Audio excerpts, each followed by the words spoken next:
എല്ലാവർക്കും നമസ്കാരം. എന്റർടൈൻമെന്റ് കിഴിയിലേക്ക് എല്ലാവർക്കും സ്വാഗതം. യെസ്, എന്റർടൈൻമെന്റ് കിഴി എപ്പിസോഡാണ്. ഒരുപാട് അപ്ഡേറ്റ്സുകൾ ഉണ്ട്. എല്ലാം കിഴിക്കാത്തതുകൊണ്ട് കിഴിയിലേക്ക് പോവാം. യെസ്, മാനദണ്ഡം എന്താണ്? ഇന്നലത്തെ മാനദണ്ഡത്തിൽ പുഷ്പം പുഷ്പം പുഷ്പം കിട്ടുന്നവർ വിജയിക്കും. പുഷ്പം കിട്ടുന്നവർ വിജയിക്കും. എന്നാ തോക്കുകയും ചെയ്യും ഞങ്ങളുടെ മനസ്സിൽ. ഓക്കെ, ടൈല് എടുത്തോ കൂട്ടാ. ഐശ്വര്യമായിട്ട് തുടങ്ങുമോ? ഫസ്റ്റ് പുഷ്പം. കുഴപ്പമില്ലടാ, താഴത്തില്ലടാ. രുദ്രം സിനിമയുടെ ട്രെയിലർ ഇന്ന് 7 മണിക്ക് പുറത്തു വരും കേട്ടോ. ജിഷോൺ ലോൺ ആന്റണി ആളാണ് ഡയറക്റ്റ് ചെയ്യുന്നത്. രാജ്ബി ഷെട്ടി, അപർണ ബാലമുരളി ഇവരാണ് പ്രധാന വേഷത്തിലെത്തുന്നത് കേട്ടോ. ഓക്കെ, ഒരു ത്രില്ലർ മൂഡ് പരിപാടിയാണ്. ടീസർ ഗംഭീരമായിരുന്നു. തേനീച്ചൊക്കെ പിടിക്കാൻ പോകുന്നുണ്ട്. അതെ. അടുത്തത് കങ്കുവ. കങ്കുവ സിനിമ വരുന്നുണ്ട്. കങ്കുവ വാ വിളിച്ചു വന്നു. OTT വരുന്നു. ആമസോൺ പ്രൈമില്. കാറണ്ട വരും. നിങ്ങൾ കാറണ്ട, ഞാൻ കാറിക്കോളാന്ന്. OTT ഞാൻ നൈസായിട്ട് കൊടുത്താൽ നീ അത് വീണ്ടും എടുത്തിട്ട് നോക്കുകയാണല്ലോ. ഇതല്ല, കങ്കുവ സിനിമ OTT വരുന്നുണ്ട് ആമസോൺ പ്രൈമില് ഡിസംബർ 8-ാം തീയതി. ഓക്കെ, അടുത്തത് മുന്നേ പോകുന്നു അല്ലേ? 13 പ്രതീക്ഷിച്ചുകൊണ്ടിരുന്നു. പുറത്ത് വന്നല്ലോ, ലീക്കായി കഴിഞ്ഞ് പിന്നെ വെച്ചോണ്ട് നിന്നിട്ട് കാര്യമൊന്നുമില്ല. ബാറോസ് സിനിമയുടെ പുതിയൊരു ക്യാരക്ടർ പോസ്റ്റർ പുറത്തു വന്നിട്ടുണ്ട്. മായ റാവ് വെസ്റ്റ് ഇസയാവുന്നു. ഓക്കെ, അതിന്റെ മെയിൻ ആളാണ് അല്ലേ? ലാലേട്ടനെ കൺട്രോൾ ചെയ്യുന്നത്. പിന്നെ തുറക്കല്ലേ, അടുത്ത് തരാനുണ്ട്, ഇനിയുണ്ട്. ഇതിന്റെ ബാറോസിന്റെ ഒരു ആർട്ട് കോntest നടക്കുന്നുണ്ട് കേട്ടോ. അതായത് ഡ്രോയിങ് ആണ്, ഏത് രീതിയിലുള്ളതും ചെയ്യാം. ചെയ്തിട്ട് അതായത് ഈ ഫോട്ടോ വേണം ചെയ്യാനല്ലേ? ആ ഫോട്ടോ ആണെന്നാണെന്ന് അറിഞ്ഞൂടാ. ബാറോസിന്റെ ആ ഏതെങ്കിലും ആയിരിക്കും. ബാറോസ് ബേസ് ചെയ്തിട്ടുള്ള സാധനമായിരിക്കണം, അങ്ങനെ തോന്നുന്നു. അങ്ങനെയാണോ? എനിക്ക് ഇതാണോന്ന് എനിക്ക് അറിഞ്ഞൂടാട്ടോ. ഈ പോസ്റ്റർ ആണോ ചിലപ്പോ അത് തന്നെ ആയിരിക്കും കേട്ടോ, അറിഞ്ഞൂടാ. എന്താണെങ്കിലും 12-ാം തീയതി മുതൽ ഡിസംബർ 12 മുതൽ അപ്ലൈ ചെയ്യാം. ഡിസംബർ 30 വരെയാണ് ലാസ്റ്റ് ഡേറ്റ്. ജനുവരി 10-ന് ഇത് ഫൈനൽ പ്രഖ്യാപിക്കും. ഫസ്റ്റ് പ്രൈസ് 1 ലക്ഷം, സെക്കൻഡ് പ്രൈസ് 50,000, തേർഡ് പ്രൈസ് 25. നീ എത്ര നേടും? 1 ലക്ഷം. ഇവൻ മത്സരിക്കുന്നുണ്ടേ. കുറഞ്ഞതിലേക്കൊന്നും നമുക്ക് വിടുത്തില്ല. ഓക്കെ, ഇപ്പൊ ചോദിക്കൂ. അങ്ങനെയല്ല, നിനക്ക് അല്ലേ, നിനക്ക് ജനേഷിന് പല കഴിവുണ്ട്. നിനക്ക് വല്ല കഴിവുണ്ടോടെ? എന്നോട് ചോദിക്കും. സത്യത്തിൽ നിനക്ക് എന്തെങ്കിലും കഴിവുണ്ടോ? ഉണ്ട്, ഇവനെ സഹിക്കുന്ന കഴിവ്. ഓക്കെ, അടുത്ത ഗേൾ ഫ്രണ്ട്. ഇതിന് നല്ല കഴിവുണ്ട്. ഗേൾ ഫ്രണ്ട് സിനിമയുടെ ഒഫീഷ്യൽ ടീസർ വരാൻ പോകുന്നു. നമ്മുടെ രശ്മിക മന്ദാന പ്രധാന കഥാപാത്രമാവുന്ന സിനിമയാണ് ഗേൾ ഫ്രണ്ട്. ടീസർ വരുന്നത് ഡിസംബർ 9-നാണ് ഇതിന്റെ ഒഫീഷ്യൽ ടീസർ വരുന്നത്. പ്രമോഷനൊക്കെ കുറച്ച് കൊടുത്താൽ മതി, ഇപ്പൊ നല്ല ടൈമാ. അപ്പൊ മുതലാക്കി ഇറക്കി കിട്ടാൻ നല്ല റീച്ച്, പീക്ക് ലെവലിൽ നിൽക്കല്ലേ. കൊള്ളാം. അടുത്തത് ബ്രൊമാൻസ് സിനിമയുടെ പുതിയൊരു പോസ്റ്റർ വന്നിട്ടുണ്ട്. അടിപൊളി പോസ്റ്റർ, ഗംഭീര പോസ്റ്റർ കേട്ടോ. അരുൺ ഡി ജോസ് സംവിധാനം ചെയ്യുന്ന സിനിമയാണ്. പോസ്റ്റർ ഗംഭീരം, സൂപ്പർ. ആരൊക്കെ ഉണ്ട്? അമൽ ഡേവിസ് തോമസ്, ആദ്യം മുതൽ അമൽ ഡേവിസ് ഉണ്ട്. നീ അവിടുന്ന് പറഞ്ഞു, ഞാൻ ഇവിടുന്ന് പറഞ്ഞു. ആദ്യം മുതൽ അർജുൻ അശോകൻ, മഹിമ നമ്പ്യാർ അല്ലേ? വേണ്ട. പിന്നെ നമ്മുടെ ശ്യാം, പിന്നെ നമ്മുടെ അമൽ ഡേവിസിന്റെ ഒറിജിനൽ പേര് അമൽ ഡേവിസിന്റെ ഒറിജിനൽ പേരെന്താ? സംഗീത് പ്രതാപ്. പിന്നെ മാത്യു തോമസ്. ഒരു ടീം, നല്ല ഗംഭീര ടീമില്. അരുൺ ഡി ജോസ് അല്ലേ? ഫെബ്രുവരി 14-നാണ് കേട്ടോ. പ്രണയ ദിവസമാണ് സിനിമ റിലീസ് ചെയ്യുന്നത്. റൊമാൻസ്. ഓക്കെ, അടുത്ത കിഴി ജാട്ട് സിനിമയുടെ ഒഫീഷ്യൽ ടീസർ ഇന്നലെ വന്നിട്ടുണ്ടായിരുന്നു.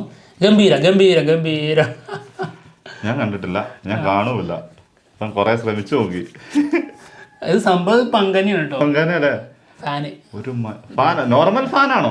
നോർമൽ ഫാന് ഏതോ അതിൽ നിന്ന് ഒളിഞ്ഞ് താഴെ വീണതാന്ന് തോന്നുന്നു. എന്നിട്ട് ഞാൻ വിചാരിച്ചു മറ്റേ ഫാനാണോ. ഇപ്പം ചില പള്ളികളിലൊക്കെ ഉണ്ട് വലിയ ഫാന്. അതല്ലേ, അതും കൂടി ആയിരുന്നെങ്കിൽ തികഞ്ഞേനെ. ഫാസ്റ്റ് ലുക്ക് പോസ്റ്ററിൽ കണ്ടപ്പോ ഞാൻ വിചാരിച്ചു അത്രയും വലുതൊക്കെ ആയിരിക്കും എടുത്തോണ്ടിരുന്നേന്ന്. ഇത് ആ അടർന്ന് വീണ സാധനം അടക്കം ആളുടെ കയ്യിലുണ്ട്. ഭയങ്കര വയലൻസ് മാസമാണ്, വേറെ ലെവല്. മൈത്രി മൂവി മേക്കേഴ്സാണ് ഇത് നിർമ്മിക്കുന്നത്, അതുകൊണ്ടാണ് പുഷ്പയുടെ കൂടെ ഇത് ഇറക്കി വിട്ടത്. ഇന്നലെ യൂട്യൂബിൽ വന്നിട്ടുണ്ട്. പിന്നെ സണ്ണി ഡിയോളിൻ്റെ വേറെ ലെവൽ പരിപാടി കാണാൻ പറ്റും. ഓക്കെ, ഞാൻ ജാട്ടിൻ്റെ കൂടെ പുഷ്പേനെ ഇറക്കി വിടുവാണ്. എന്താ ജയിച്ചു പുഷ്പ. സെക്കൻഡ് ഡേ കളക്ഷൻ നോക്ക്, താഴത്തില്ലെന്ന് പറഞ്ഞാൽ താഴത്തില്ല 400 കോടി. എത്ര? 400 2 ദിവസം കൊണ്ട്. ഫ്ലവറാടാ ഫ്ലവർ, അല്ലേ പുഷ്പ, ഫയറാടാ ഫയർ. ഫയർ തന്നെയാ. ഇനി ഇന്ന് വരാനുള്ള സാറ്റർഡേ സൺഡേ ഇനി കിട്ടാവുള്ളൂ. അമ്പോ 1000 എത്തുമോ ഒറ്റടി? പിന്നെ 1000 ഉടനടി എത്തും. അടുത്തത് മഹാരാജ, ഒരു കീടില സിനിമ. ഇതൊക്കെയാണ് cinema. This is absolute cinema.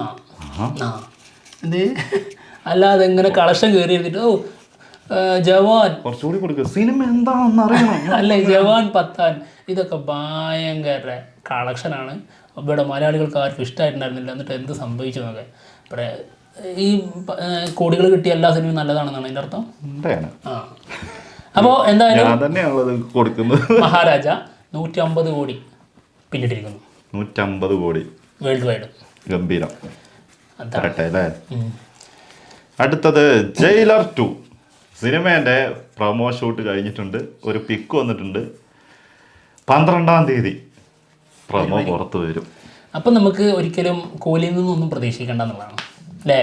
കൂലിന്റെയും എന്തോ ടീസർ എന്തോ വരും എന്നൊക്കെയാണ് ഇവർ പറഞ്ഞത്. ഇത് പ്രൊമോ ചിലപ്പോൾ 20 സെക്കൻഡ് ഒക്കെ ഉണ്ടാവുള്ളൂ. അതുകൊണ്ട് മാത്രം ഇതാ. അന്ന് ജയിലറിന്റെ ഫസ്റ്റ് വന്ന ഓർമ്മയില്ലേ, ആകെ എത്ര 16 സെക്കൻഡോ 18 സെക്കൻഡ് അങ്ങോട്ടേ ഉള്ളൂ ആ ഒരു ഷൂവിന്റെ ലൈസ് കിട്ടുന്ന സാധനം.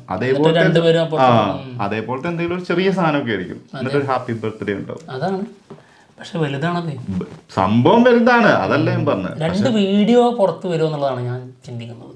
എന്തായാലും ഇതിപ്പോ പ്രൊമോ ഷൂട്ട് ചെയ്തിട്ട് വീഡിയോ എടുക്കാതിരിക്കൂലല്ലോ. അത് വരും. പക്ഷെ അപ്പോ കോഹ്ലി പിന്നീട് ആക്കുമോ? അതിന് പിന്നീട് പിന്നെ എന്തിനു പിന്നെ റിലീസ് ആക്കുക ആ ടൈമിലേക്കോ? അതിന്റെ കുറച്ച് മുമ്പൊക്കെ വരുള്ളൂ. ലോകേഷാ കോഹ്ലിയൊക്കെ ടീസർ ഇതിന്റെ മുൻപേ പുറത്തുവിടും. കുറേ നോക്കാം. അടുത്ത കിഴി സലോൺ സൈമൺ നെക്സ്റ്റ്. ഓക്കെ, നമ്മുടെ പടക്കുതിര സിനിമയുടെ ടീം വീണ്ടും അടുത്ത സിനിമ ചെയ്യുന്നുണ്ട്. അതിന്റെ അനൗൺസ്മെന്റ് എത്തിയിട്ടുണ്ട്. അതെ, പ്രൊഡക്ഷൻ നമ്പർ 2. അജു വർഗീസ് ഇതിൽ ഒരു പ്രധാന വേഷം ചെയ്യുന്നുണ്ട് കേട്ടോ.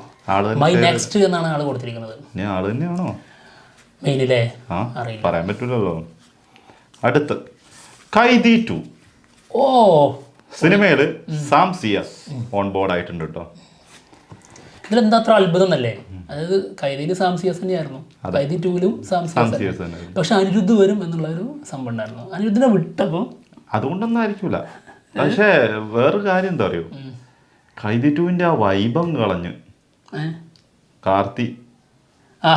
സത്യമായിട്ട് പറയാം, ഖൈദി 2 ഭയങ്കര ഇതായിരുന്നു. റോളക്സും ദില്ലി ഒരുമിക്കുന്ന ആ ഒരു സ്പെഷ്യൽ മൊമെന്റ്സിന് വേണ്ടി നമ്മളിങ്ങനെ കാത്തിരിക്കുകയായിരുന്നു. അതിന്റെ അത് മൊത്തം ഇല്ലാതാക്കി കങ്കോയിൽ ലാസ്റ്റ് വന്നിട്ട് രണ്ടുപേരും. പിന്നെന്താ അറിയോ, ഇനി നേരിട്ട് കണ്ടിട്ടില്ല എന്നുള്ളത് മാത്രം ആശ്വസിക്കാം. അത് എന്നാലും ആ കങ്കോയിൽ ആ ക്യാരക്ടറിനെ കുറിച്ച് ഓർക്കുമ്പോഴേ അതെ മൂടൊക്കെ പോവും. ആ ലുക്കൊക്കെ എന്താണ് ഭീകര ലുക്കാണ് അതൊക്കെ. നീ ഞാൻ തന്നെ എടുക്കണോ? അല്ല, DQ നഹാസ് ഹിദായത്ത് മൂവി. സിനിമക്ക് ഒരു മറ്റൊരു പ്രൊഡക്ഷൻ കമ്പനിയും കൂടി ഉണ്ടാകുമെന്നുള്ളത് നമ്മൾ പറഞ്ഞിട്ടുണ്ടായിരുന്നു തെലുങ്കിൽ നിന്ന്. ഇത് സിനിമ തെലുങ്കിലും മലയാളത്തിലുമായിട്ടാണ് ബൈലിംഗിലായിട്ടാണ് വരുന്നത്. അപ്പോൾ വൈജയന്തി ഫിലിംസ് വേഫറിൻ്റെ കൂടെ കോ പ്രൊഡ്യൂസേഴ്സായിട്ട്. ഓക്കെ, അടുത്തത് ഇതൊരു സയൻസ് ഫിക്ഷൻ ത്രില്ലർ മൂവിയാണെന്നുള്ളതാണ് കേട്ടോ. ജോണർ. അടുത്തത് വൃഷഭ. മോനെ, സിനിമയുടെ ഷൂട്ട് ലാലേട്ടൻ മുംബൈയിൽ എത്തിയിട്ടുണ്ട്. വൃഷഭയുടെ ഷൂട്ടിന് വേണ്ടിയിട്ട് ഡിസംബർ 12 വരെ അവിടെ ഉണ്ടാവും എന്നാണ് കേൾക്കുന്നത് കേട്ടോ. ഓക്കെ, കുറച്ച് ഭാഗം കൂടി ഉള്ളതാണ് ചെയ്യാൻ പോകുന്നത്. അത് ലാലേട്ടൻ്റെ തീർക്കാനുള്ളത് തീർക്കും. പിന്നെ അതിനുശേഷം ബാരോസിന്റെ പ്രൊമോഷൻ വർക്കിലേക്ക്, പിന്നെ അതിനുശേഷം സത്യനന്ദിക്കാടിൻ്റെ അടുത്ത്. അതെ, അതിൻ്റെ അടിയിൽ ഒരു മഹേഷ് നാരായണൻ മൂവി. അതെല്ലാം ശരിയാണല്ലോ. എന്തൊക്കെ ഉണ്ട്. ഉറങ്ങുന്നില്ലേ ഞാൻ? അത് ഇങ്ങനെ ഇടയ്ക്ക് എത്ര സമയം? നമുക്ക് 24 മണിക്കൂർ, അവർക്ക് 24 മണിക്കൂർ. നമുക്ക് 24 മണിക്കൂർ കിട്ടിയിട്ട് തികയുന്നില്ല. എന്തിനാന്നറിയോ? ഉറങ്ങാൻ, റെസ്റ്റ് എടുക്കാൻ. അവരുടെ കാര്യം സമ്മതിക്കണം. ഓക്കെ, അടുത്ത കിഴി സൂര്യ 45. ഒരു ലൊക്കേഷൻ വീഡിയോ വന്നിട്ടുണ്ട്. തമിഴ്നാട് അഗ്രികൾച്ചർ യൂണിവേഴ്സിറ്റിയിൽ ആള് നടന്നു പോകുന്നതാണ്. വീട്ടിലെ ലുക്ക് ഇതാ ലൊക്കേഷനാണ്. എന്തൊക്കെയോ പണ്ണുന്നുണ്ട് അല്ലേ? തീർച്ചയായിട്ടും. ബാലാജി കാപ്പാത്തുങ്കോ പ്ലീസ് തിരിച്ചു വരണോ. അടുത്ത് വിലായത് ബുദ്ധ സിനിമയിൽ നീണ്ട ഇടവേളയ്ക്ക് ശേഷം ഡിസംബർ 15 പൃഥ്വിരാജ് ജോയിൻ ചെയ്യും. ആ ഒരു ഭാഗം കൂടി തീർന്നാൽ സിനിമ കംപ്ലീറ്റ് ആവുകയാണ് കേട്ടോ. ലാലേട്ടന് ചോദിച്ച അതേ ചോദ്യം.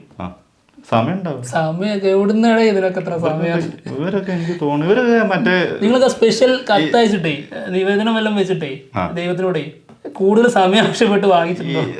പണ്ട് നീ തന്നെയല്ലേ പറഞ്ഞു ഈ ജീനിയസ് ഒക്കെ 5 മിനിറ്റ് ഒക്കെ ഉറങ്ങുള്ളൂ. 2 മണിക്കൂർ അതില് 5 മിനിറ്റ് ആൽഫ എടുക്കും. അത് കിട്ടിയാൽ മതി. 2 മണിക്കൂർ കൊണ്ട് അവര്. എനിക്ക് തോന്നുന്നു ഇവരൊക്കെ ആ ഒരു വകുപ്പിൽപ്പെട്ട ടീമുകളാണ്. ഈ 5 മിനിറ്റ് കൊണ്ട് ആൽഫയൊക്കെ എടുത്തിട്ട് പിന്നെ പറന്ന് നടക്കുകയാണ്. ഇതില് രാവിലെ എവിടെയാണെങ്കിൽ ഉച്ചയ്ക്ക് വേറെ സ്ഥലത്ത്, വൈകുന്നേരം വേറെ സ്ഥലത്ത്. ഇതൊക്കെ ഏതോ സിനിമയില് കേട്ടിട്ടുള്ളൂ. എന്റെ ഡാഡി രാവിലെ സെന്റ് ഫ്രാൻസിസ്കോയിലാണെങ്കിൽ പിറ്റേ ദിവസം സ്വിറ്റ്സർലാൻഡിൽ എന്നൊക്കെ പറഞ്ഞ് കേട്ടിട്ടുള്ളൂ. ഇത് ഒറിജിനലായിട്ട് കണ്ടുകൊണ്ടിരിക്കുക. സത്യം. ആ പറഞ്ഞ ഡയലോഗ് പറഞ്ഞാളേ ഒരു വലിയ സ്റ്റാറിന്റെ ഏതെങ്കിലും മക്കളായിരിക്കും. അവരത് അനുഭവത്തിന്ന് പറഞ്ഞാണ്, ശരിക്കും പറഞ്ഞാണ്. നമ്മളത് തള്ളായി കാണുന്നുള്ളൂ. നമുക്ക് ചിന്തിക്കാൻ പറ്റില്ല കേട്ടോ അങ്ങനത്തെ ഒരു സംഭവം. ഇവിടുന്ന് മറ്റേ ഇവിടുന്ന് നിലമ്പൂര് വരെ പോയിട്ട് ഒരു സിനിമ കണ്ടു കഴിഞ്ഞാൽ അന്നത്തെ ദിവസം പോക്കാം. അതായത് ഒരു ദിവസം അതിന് റെസ്റ്റ് ആണ്. പിന്നെ ഒരു സിനിമ കാണാൻ അപ്പൊ ആലോചിച്ചോളൂ, ഒരു സിനിമ ചെയ്യാൻ ഇവർക്ക് സമയം വേണ്ട. എല്ലാത്തിനും സമയം വാരിക്കോരി കിട്ടുന്നു. അടുത്തത് മദ്രാസ്കാരൻ. ഷെയ്ൻ നിഗം നായകനാവുന്ന ആദ്യത്തെ തമിഴ് സിനിമയാണ്. സിനിമയുടെ സോങ് വരുന്നുണ്ട് ഇന്ന് 6:30. കാതൽ സടുക്കുട്ടു കാതൽ സഡ്ഡുകുട്ടു സഡ്ഡുകുട്ടു അതന്നെ വീണ്ടും തട്ടിയെടുത്ത് വരുമായിരിക്കും. എന്താണെങ്കിലും ഇന്ന് 6:30 കേട്ടോ. 6:30 ഈ എപ്പിസോഡ് ഇവിടെ തീർന്നിരിക്കുകയാണ്. മറ്റുള്ള വിശേഷങ്ങളുമായിട്ട് ഉടനെ തന്നെ വരാം. പോയിട്ട് പുഷ്പം നേടി ചെറുക്കൻ തോറ്റിരിക്കുന്നു. അതൊക്കെ ജയിച്ചുകൊണ്ട് തോറ്റിരിക്കുന്നു. പോയിട്ട് റെസ്റ്റ് എടുക്കാനുള്ളത്. ബൈ.